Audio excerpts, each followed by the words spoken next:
오늘은 다시 악을 행하여 라는 제목으로 하나님의 말씀을 전하도록 하겠습니다. 작년 말까지 우리가 사사기를 계속해서 보고 있었는데요. 새해를 맞아서 여호와는 나의 목자라고 하는 우리 말씀교회 올해의 표어, 표어를 따라서 잠시 다른 주제로 넘어갔었습니다. 그래서 연초에 우리가 우리의 목자 되시는 하나님의 인도라고 하는 그런 주제에 대해서 살펴보았었고요. 이어서 사순절과 또 부활절까지는 예수님의 십자가와 구원의 복음, 즉 구원의 교리에 대해서 우리가 살펴보았습니다. 이제 오늘부터는 다시 사사기로 돌아와서 우리가 보고 있던 사사기의 내용을 마저 살펴보려고 합니다. 우리가 전에 9장까지를 보았었는데요. 한 넉 달 만에 다시 보는 것이니까 잠깐 우리가 복습을 하고 넘어가겠습니다. 여호수아서에 이어지는 이 사사기는 사사시대의 이야기를 다루고 있는데요. 사사시대는 여호수아의 가나안 정복 이후에 이스라엘 백성들이 이제 가나안 땅에 정착하여 살아가는 시대입니다. 그 전까지는 모세와 여호수아라는 그 지도자 아래에서 온 이스라엘 백성이 그런 하나의 국가의 형태를 이루고 있었다면, 이제는 각 지파별로 자기들의 땅을 분배받아서 각각의 지파들이 자치적으로 살아가게 됩니다.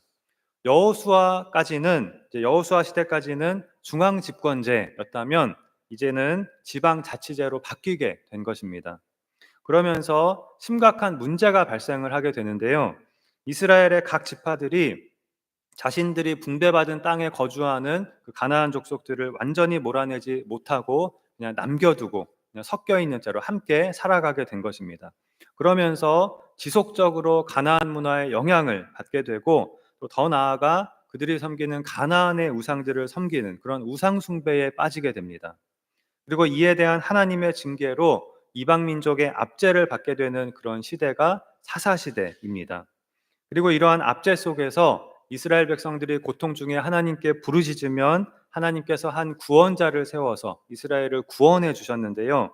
이 구원자들을 사사라고 부릅니다. 이 사사들은 이스라엘을 이방 민족의 압제에서 구원하기도 하고, 또는 한 지파나 이스라엘의 일부 지역을 일정 기간 동안 다스리기도 하였는데요. 즉 사사 시대에 있었던 이스라엘의 지도자들이라고 생각을 하시면 되겠습니다. 이 사사 시대의 첫 번째 중요한 특징은 죄악의 사이클의 반복이라고 하였는데요. 이스라엘이 우상 숭배에 빠지고 그에 대한 하나님의 벌로 이방 민족의 압제를 받고, 또 고통 중에 부르짖으면 하나님께서 사사를 세워서 구원해 주시는데, 거기서 끝나는 것이 아니라 그 이후에 또다시 이스라엘이 우상 숭배에 빠지면서 이러한 사이클이 반복된다는 것입니다. 이것이 계속해서 반복됩니다. 그리고 사사시대의 두 번째 특징은 이러한 사이클이 반복될 뿐만이 아니라 뒤로 갈수록 점점 더 악화가 된다는 것이었습니다. 이러한 죄악의 사이클을 반복하면서 이스라엘 백성들의 영적인 상태는 갈수록 더 심각하게 나빠지게 됩니다. 어떻게 보면 당연한 것이겠지요. 죄를 회개하고 고치는 것이 아니라 반복한다면 당연히 영적인 상태는 더 나빠지게 될 것입니다. 바로 이러한 시대가 사사시대라고 하였습니다. 작년에 우리가 사사기 9장까지를 보았는데요. 이스라엘이 여러 이방 민족들에게 압제를 당하는 중에 사사 온니엘, 사사 에훗, 사사 삼갈, 사사 드보라, 또 사사 기드온을 통해서 하나님께서 이스라엘을 구원하여 주신 이야기를 우리가 보았습니다. 그리고 마지막으로 기드온이 첩을 통해서 낳은 아들 아비멜렉의 이야기를 9장에서 보았는데요. 이 아비멜렉은 사사는 아니고 쿠데타를 일으켜서 자기 형제 70명, 정확히는 69명을 죽이고 스스로 왕이 된 사람입니다. 기드온의 타락이 결국은 이렇게 아비멜렉이라고 하는 괴물을 낳고 만 것인데요. 스스로 왕이 된 아비멜렉은 폭군이 되어서 이제 이스라엘은 이방 민족에게가 아니라 자기들의 왕인 아비멜렉에게 큰 괴로움을 당하게 됩니다. 그러나 3년 만에 아비멜렉은 비참한 죽음을 맞게 되는데요. 한 여인이 던진 맷돌에 맞아서 두개골이 깨져서 죽게 됩니다. 사사기 9장은 아비멜렉이 행한 악행을 하나님께서 이같이 갚으셨다고, 그렇게 이 사건을 결론짓고 있습니다. 바로 여기까지가 우리가 작년에 보았던 사사기 9장까지의 내용입니다. 이제 이어서 우리가 살펴볼 내용은 다음 사사인 이 사사 입다에 대한 내용인데요. 오늘 우리가 읽은 부분은 사사 입다 이야기의 배경이 되는 부분이고요. 본격적인 입다의 이야기는 11장부터 시작이 됩니다. 자, 그리고 오늘 본문의 바로 앞부분에 보면 1절부터 5절까지의 입다 전에 이제 두 명의 소사사에 대해서 짧게 언급을 하고 있는데요. 이렇게 다른 사사들에 비해서 굉장히 짧게 언급되고 넘어간 이런 사사들을 소사사라고 부릅니다. 자, 1절에 보면 아비멜렉의 뒤를 이어서 이사갈 사람 도도의 손자 부하의 아들 돌라가 일어나서 이스라엘을 구원하니라. 자, 이렇게 사사 돌라를 소개를 하고 있는데요. 2절에 보면 이 돌라가 23년 동안 이스라엘의 사사가 되었다고 하였습니다. 자, 그 외에 자세한 내용은 나오지 않지만 여기 보면 이 돌라는 우리가 앞에서 보았던 다른 사사들처럼 이스라엘을 이방 민족의 압제에서 구원했던 그런 사사였던 것으로 보입니다. 그리고 이어서 3절에 보면 그 후에 길르앗 사람 야일이 일어나서 22년 동안 이스라엘의 사사가 되니라라고 하였는데요. 이 사사 야일에 대해서는 이스라엘을 구원하였다 이런 말이 나오지 않는 것으로 봐서 이스라엘이 이방 민족의 압제를 받지 않던 시기에, 즉 평화의 시기에 이스라엘을 그냥 정치적으로 다스리는 역할만을 했던 그러한 사사인 것으로 보입니다. 그리고 4절에 보면 그에게 아들 30명이 있어 어린 나귀 30을 탔고 성읍 30을 가졌는데 그 성읍들은 길르앗 땅에 있고 오늘까지 하봇 야일이라 부르더라라고 하였는데요. 이 4절에 대해서 성경학자들 사이에 완전히 상반된 두 가지 해석이 존재합니다. 하나는 긍정적인 해석이고 하나는 부정적인 해석인데요. 먼저 부정적인 해석은 사사 야일에 대한 이 4절의 묘사는 앞에서 많은 아내를 두었던 70명의 아들을 낳았던 그 기드온을 연상시키고 또 스스로 왕이 되어 백성들 위에 군림했던 아비멜렉을 우리에게 떠올리게 한다는 것입니다. 즉 야일은 기드온처럼 타락해서 많은 아내를 두었고 또 그의 30명의 아들은 30개의 성읍을 각각 다스리면서 왕의 행세를 하였다는 것입니다. 그 30개의 성읍이 있는 땅을 하봇 야일이라고 불렀다고 하였는데요. 이 하봇 야일이라는 말은 야일의 동네라는 뜻입니다.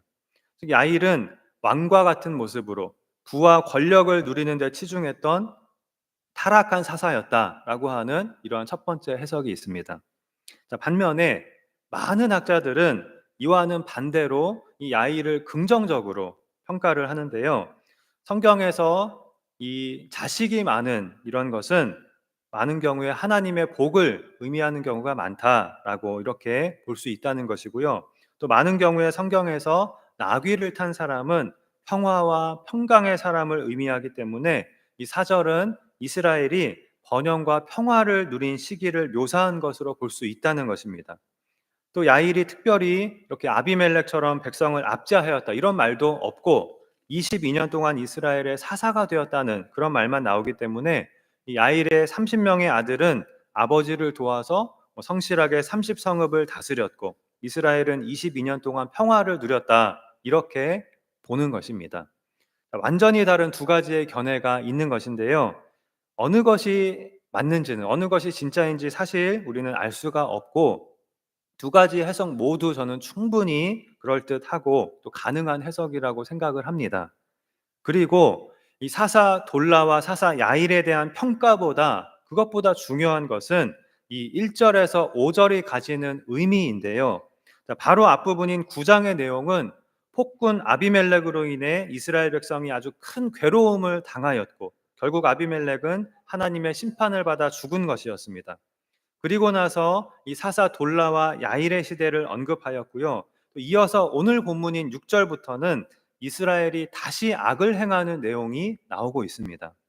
즉 1절에서 5절이 가지는 의미는 이스라엘이 아비멜렉으로 인해 괴로움을 당한 그 시대와 또 이스라엘이 다시 악을 행하기 시작한 그 시대 사이에 이스라엘이 하나님의 은혜로 평화를 누린 시기라고 할 수가 있습니다. 중요한 것은 하나님의 은혜로라는 것입니다.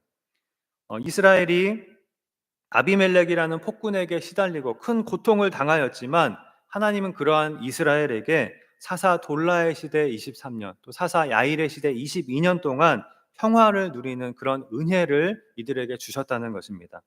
사사 돌라나 야일이 훌륭해서 또는 이스라엘이 그럴 자격이 있어서가 아닙니다. 이들이 45년 동안 누린 평화는 아비멜렉에게 시달리고 지친 이러한 이스라엘 백성들에게 하나님께서 주신 은혜였습니다. 은혜의 기간입니다. 그런데 아니나 다를까 이러한 평화의 시기 이후에 오늘 본문 6절은 이스라엘 자손이 다시 여호와의 목전에 악을 행하여 라는 말로 시작을 하고 있습니다. 하나님의 은혜로 평화를 누린 이스라엘이 다시 하나님 앞에 악을 행하기 시작하였다는 것입니다.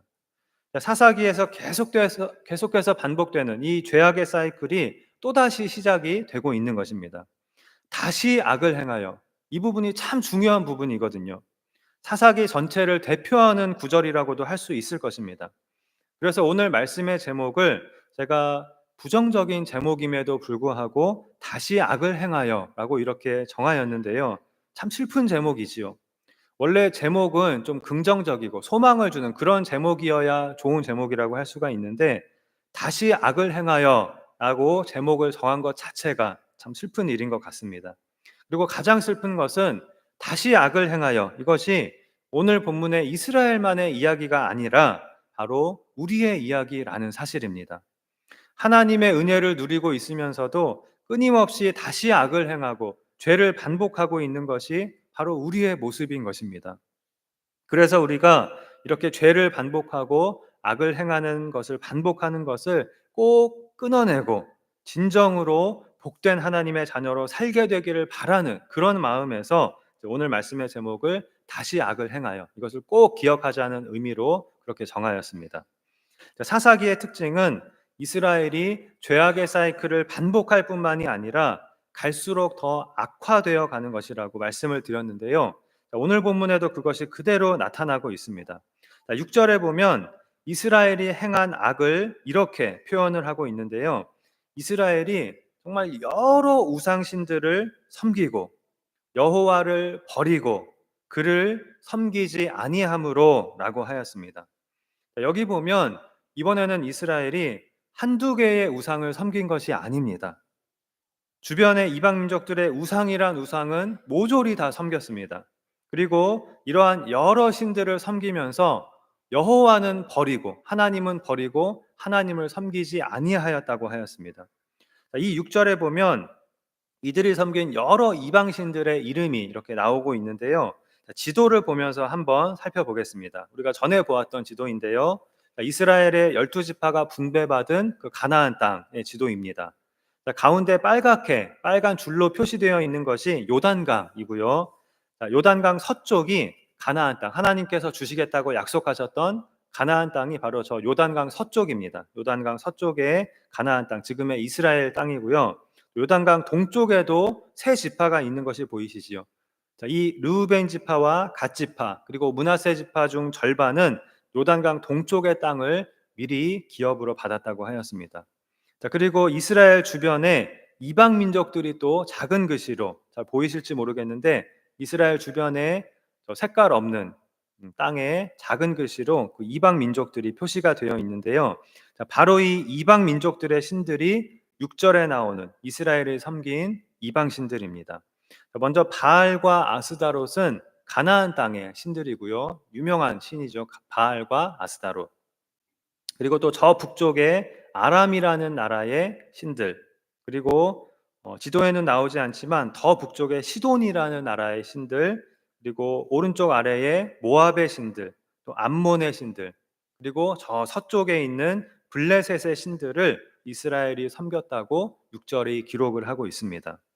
그런데 우리가 사사기에서 발견하게 되는 아주 중요한 사실이 있습니다. 이스라엘이 이런 이방 민족들의 우상들을 섬길 때마다 오히려 이스라엘은 바로 그 민족의 압제를 당하게 되었다는 것입니다. 이스라엘은 잘 되기 위해서, 풍요를 누리기 위해서 주변 국가들이 섬기는 우상을 따라서 섬겼는데 그 우상들이 풍요와 번영을 가져다 줄 것을 기대하고 그 이방신들을 섬겼는데 그럴 때마다 오히려 그 이방 나라들의 지배를 당하게 된 것입니다. 실제로 6절에 나오는 이 나라들은 앞에서 이미 이스라엘을 압제했던 그런 나라들입니다. 그리고 하나님은 온니엘, 에훗, 삼갈, 드보라 이런 사사를 통해서 이 나라들의 압제로부터 이스라엘을 구원해 주셨습니다. 그런데 어리석게도 이스라엘은 자신들을 압제했던 이 나라의 신들을, 그것도 한둘이 아니라 이 모든 신들을 한꺼번에 섬기는 악을 하나님 앞에 행하였다는 것입니다. 그리고 하나님은 버리고 하나님을 섬기지 않았습니다. 자신들이 우상을 숭배할 때마다 그 나라의 압제를 당했던 그런 과거는 까맣게 잊어버리고, 이번에는 오히려 암몬과 블레셋의 신들까지 그 우상 숭배의 목록에 추가하였습니다. 그 결과 7절에 여호와께서 이스라엘에게 진노하사 블레셋 사람들의 손과 암몬 자손의 손에 그들을 파심해라고 하였습니다. 이들이 블레셋의 신들과 암몬의 신들을 추가로 섬기게 된 결과 하나님은 그들의 손에 이스라엘을 파셔서 이번에는 이스라엘이 블레셋과 암몬에게 압제를 당하게 된 것입니다. 자, 바로 이것이 우상을 섬기는 자에 대한 하나님의 심판인 것입니다. 우상의 특징은 그 우상을 섬기는 사람을 소유하고 지배해 버린다는 것입니다. 그 사람을 노예로 만들어 버립니다. 예를 들어서 만일 우리가 돈이라는 우상을 숭배하게 되면 그 돈이 우리를 노예로 만들어 버리고 우리를 지배하게 됩니다. 만일 다른 사람들의 평가, 다른 사람들의 인정이 나의 우상이 된다면 그 사람은 다른 사람들의 말과 평가의 노예가 되어서 그것의 지배를 받게 됩니다. 이처럼 모든 우상은 우리의 삶을 지배하고 우리의 마음과 생각과 감정을 지배해버리는 그런 특징이 있는 것입니다. 그래서 우상 숭배에 대한 하나님의 심판은 우리를 그 우상 숭배에 그냥 그대로 내버려 두시는 것입니다. 우리가 섬기는 우상들이 우리를 지배하도록 그냥 놓아두시는 것입니다. 그것 자체가 심판이 될 수가 있는 것입니다. 8절에 그 해에 그들이 요단강 저쪽 길르앗에 있는 아모리 족속의 땅에 있는 모든 이스라엘 자손을 쳤으며 18해 동안 억압하였더라 라고 하였습니다. 블레셋 사람들과 암몬 사람들이 가나안 땅을 기준으로 요단강 저쪽, 즉 요단강 동쪽을 쳐서 지배하게 되었는데요. 요단강 동쪽의 세 지파의 땅을 모두 포함하는 그런 부분을 이제 지배하게 됩니다. 자, 이곳을 무려 18년 동안이나 억압하였다고 하였습니다. 자, 그리고 9절에 암몬 자손이 또 요단을 건너서 유다와 베냐민과 에브라임 족속과 싸움으로 이스라엘의 곤고가 심하였더라라고 하였습니다. 자, 이번에는 이 암몬 자손이 요단강 동편을 기준으로, 이 요단강 동편을 지배하고 있었다고 하였으니까 요단강 동편을 기준으로 요단을 건너서 요단강 서쪽의 가나안 땅, 즉 이스라엘 본토까지 공격을 했다는 것입니다.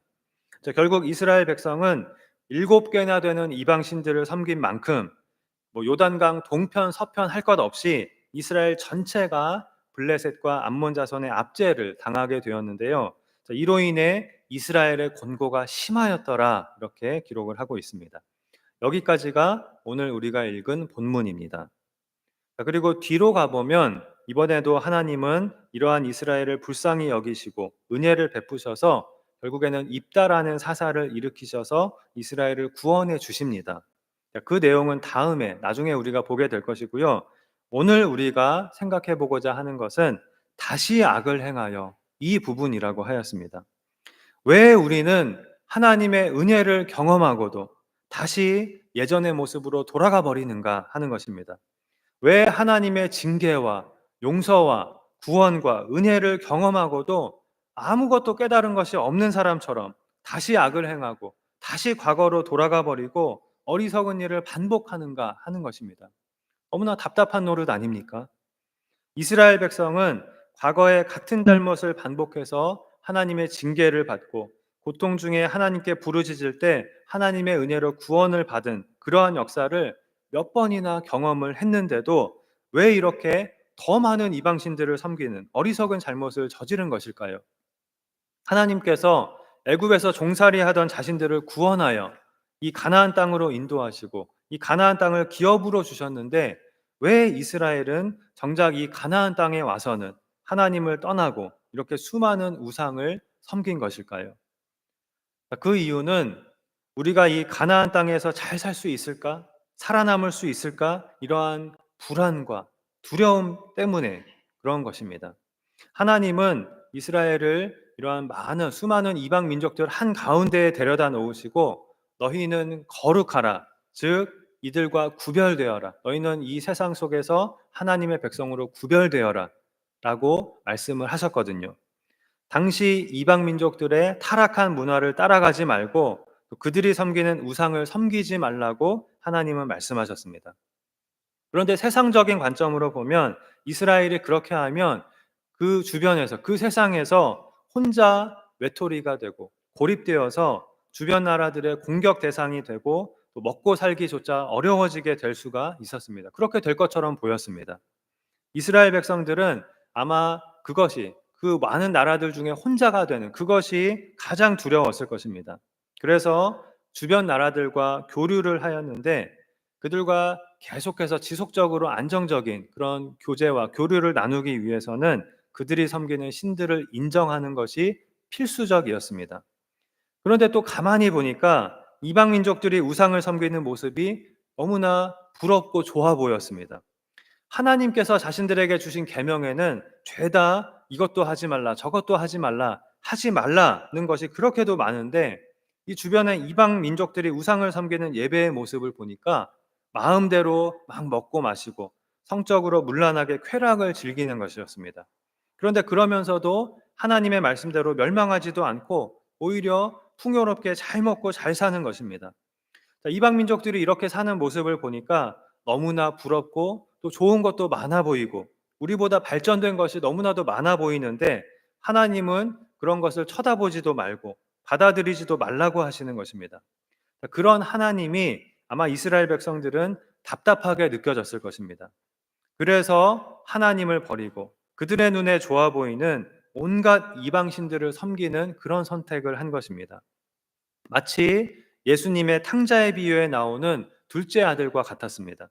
이 둘째 아들도 아버지 밑에서 사는 것이 너무나 답답했습니다. 더 넓은 세상으로, 더 좋은 세상으로 나가서 자유롭게 살고 싶었습니다. 그래서 아버지에게 자신의 몫을 받아가지고 아버지를 떠나버렸습니다. 사실 아버지의 품 안에 계속 있었으면 아버지의 모든 것이 다 아들의 것이고 또 모든 좋은 것을 자신이 다 가지고 누릴 수가 있는 것인데 이 아들은 자신이 얼마나 복된 자리에 있는지를 깨닫지를 못하였습니다.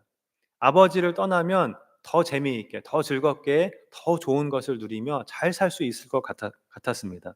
그러나 결과는 방탕한 삶을 살다가 바닥까지 더 비참해지는 것이었습니다. 이스라엘 백성도 마찬가지였습니다. 하나님을 버리고 이방신들을 섬기면 풍요롭고 행복한 삶을 누릴 줄 알았는데 결과는 이스라엘이 다른 나라의 우상을 숭배할 때마다 오히려 그 나라의 압제를 당하게 되는 것이었습니다. 그런데 놀랍게도 이스라엘은 하나님께서 자신들을 구원해 주시고 나면 자신들을 괴롭히고 압제했던 그 나라의 신들을 또다시 섬겼습니다. 이러한 일을 끊임없이 반복합니다. 그런데 이것이 사실은 우리의 모습 아닙니까? 우리가 잘 살아보려고, 행복해지려고, 성공해 보려고 그렇게 몸부림을 치는데도 왜 행복은 점점 멀어지는 것 같고 삶은 이렇게 어렵고 되는 일이 없는 것입니까? 우리가 하나님 안에 있는 것이 얼마나 큰 축복이고 얼마나 복된 자리에 있는 것인지를 모르고 그것을 하찮게 여기고 돈 버는 것을 우상으로 삼고 행복을 우상으로 삼고 성공을 우상으로 삼았기 때문입니다. 그래서 그 우상들의 노예가 되어버렸기 때문입니다. 그런데 그것을 경험하고도 우리는 또다시 같은 잘못을 반복합니다. 또 반복하고 또 반복합니다. 자, 여기서 우리가 오늘 해야 할 중요한 고민이 있습니다. 왜 나는 이렇게 되는 일이 없는가? 왜 나는 이렇게 불행할까? 왜 나는 이렇게 축복을 받지 못하는 것일까? 이것이 아닙니다. 이것이 우리가 해야 할 질문이 아닙니다. 이것이 아니라 왜 나는 지금까지 그렇게 하나님의 은혜와 용서를 많이 경험하고도 이렇게 나는 변한 것이 없을까? 왜 나는 그렇게 하나님의 은혜와 축복을 받고도 또 똑같은 잘못을 반복하고 있는 것일까? 이것이 우리가 스스로에게 묻고 고민해야 할 그런 질문인 것입니다. 여러분, 왜일까요? 이스라엘 백성들이 자신들을 구원하신 하나님을 버리고 오히려 자신들을 압제했던 이방 민족의 신들을 섬긴 것처럼 왜 우리는 이렇게 틈만 나면 한눈을 팔고 하나님이 아닌 다른 것들을 우상으로 삼고 의지하려고 하는 것일까요? 왜일까요? 눈에 보이지 않는 하나님보다 당장 눈에 보이는 것들을 의지하려고 하는 것이 우리 인간의 본성이기 때문입니다. 하나님을 섬기는 것과 우상을 섬기는 것을 한번 비교해 보겠습니다. 구약 시대의 하나님은 십계명을 통해서 너희는 그 무엇으로도 하나님의 형상을 만들지 말라고 말씀하셨습니다. 그래서 이스라엘 백성은 하나님을 나타내는 그 어떠한 신상이나 조각도 만들 수가 없었습니다. 그저 눈에 보이지 않는 하나님을 믿고 보이지 않는 하나님께 기도하고 보이지 않는 하나님을 예배해야 했습니다. 그런데 그에 비해 이방 민족들은 눈에 보이는 우상 신상들을 만들어서 그것들에게 절하고 기도하였습니다. 심지어 신상들을 여러 크기로 만들어서 신전에만 둔 것이 아니라 집에도 두고 방에도 둘 수가 있었습니다. 신이 늘 보이는 곳에, 늘 내 손이 닿는 곳에 있었던 것입니다. 이스라엘 백성들의 눈에 이렇게 아무 때나 눈에 보이는 신에게 절하고 기도할 수 있다는 것은 참 매력적으로 보였을 것입니다.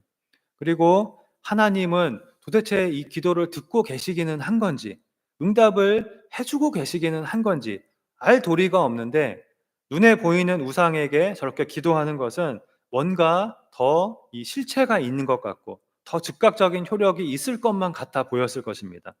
자, 그리고 이러한 우상들을 섬기는 이방 나라들이 더 풍요와 번영을 누리고 군사적으로도 우리보다 더 강하고 그런 것을 보면서 우리도 이 가나안 땅에서 잘 살기 위해서는 당장 이러한 신들을 섬겨야 하는 거 아니야?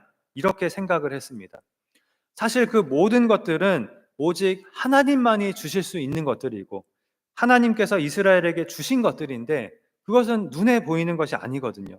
당장 눈에 보이는 것은 이방 민족들이 섬기는 우상들, 그리고 이방 민족들의 부유함, 이방 민족들의 이 발전된 문화였습니다. 그래서 이러한 유혹들에 이스라엘 백성들은 쉽게 넘어가고 자꾸 넘어간 것입니다. 우리도 마찬가지입니다.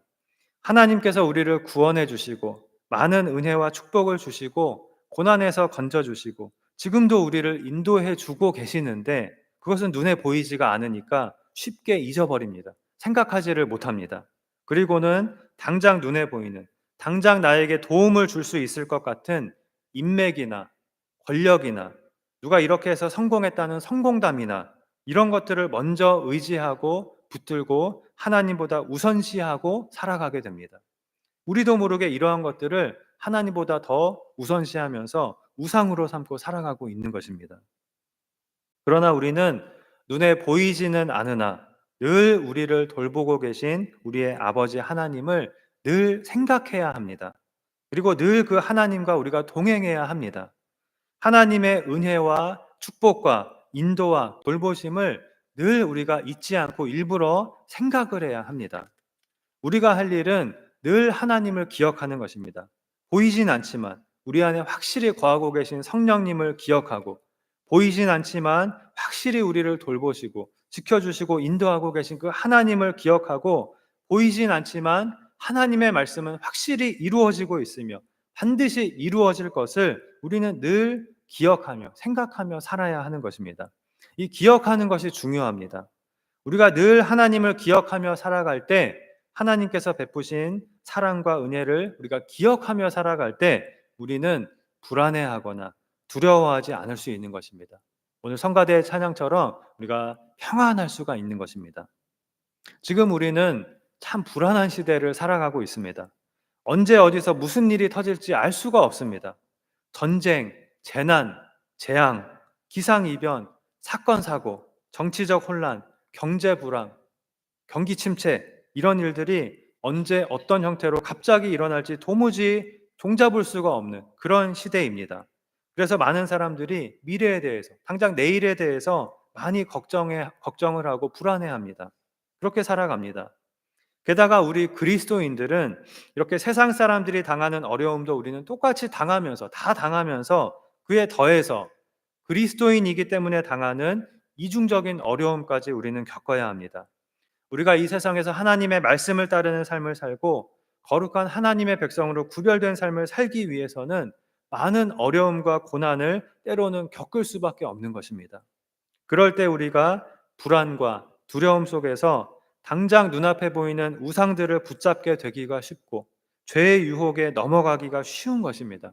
그러나 그럴 때 우리는 하나님의 손안에 안전하게 있음을 믿고 불안해하거나 두려워하지 말아야 하겠습니다. 우리가 지금 살아있고 존재하고 있는 그것의 의미는 하나님이 우리를 사랑하신다는 것입니다. 이것이 예수님의 탕자의 비유가 보여주고 있는 것입니다. 아버지는 첫째 아들도 둘째 아들도 똑같이 너무너무 사랑하신다는 것입니다. 이 하나님의 사랑 때문에 우리는 하나님의 자녀가 된 것이고 또 하나님의 자녀로 살아갈 수가 있는 것입니다. 이스라엘 백성이 애굽에서 나와서 그 수많은 백성이 광야로 들어간 것은 현실적으로 볼 때 그것은 죽으러 간 것이나 마찬가지였습니다. 그러나 그들은 죽지 않고 살아남았습니다. 무려 40년 동안 그 수백만이나 되는 그 백성이 광야에서 죽지 않고 살아남았습니다. 하나님께서 사랑과 은혜로 입히시고 먹이시고 지켜주셨기 때문입니다. 그 40년 동안 이스라엘 백성들은 매일매일의 삶 자체가 기적이었습니다. 우리는 결코 눈에 보이는 것들만을 보고 눈에 보이는 현실로 인해서 불안해하거나 두려워하지 말아야 하겠습니다. 하나님을 붙들고 하나님의 말씀을 붙드는 사람은 반드시 끝까지 살아남습니다. 어떠한 세상에서도, 어떠한 환경에서도 살아남습니다. 우리가 이 세상에서 영원할 것처럼 꼭 붙잡고 있는 것들은 사실은 다 그것들은 없어질 것들입니다. 그러나 우리가 하나님의 자녀로서 믿음으로 산 것은 결코 없어지지 않습니다. 영원히 없어지지 않습니다. 야고보서에서 야고보는 우리에게 고난 당할 때에는 기도하고 즐거울 때에는 찬송하라고 말합니다. 고난 당할 때에는 하나님을 생각하며 하나님께 기도하고 즐거울 때에는 역시 하나님을 생각하며 하나님을 찬양하라는 것입니다. 무슨 말입니까?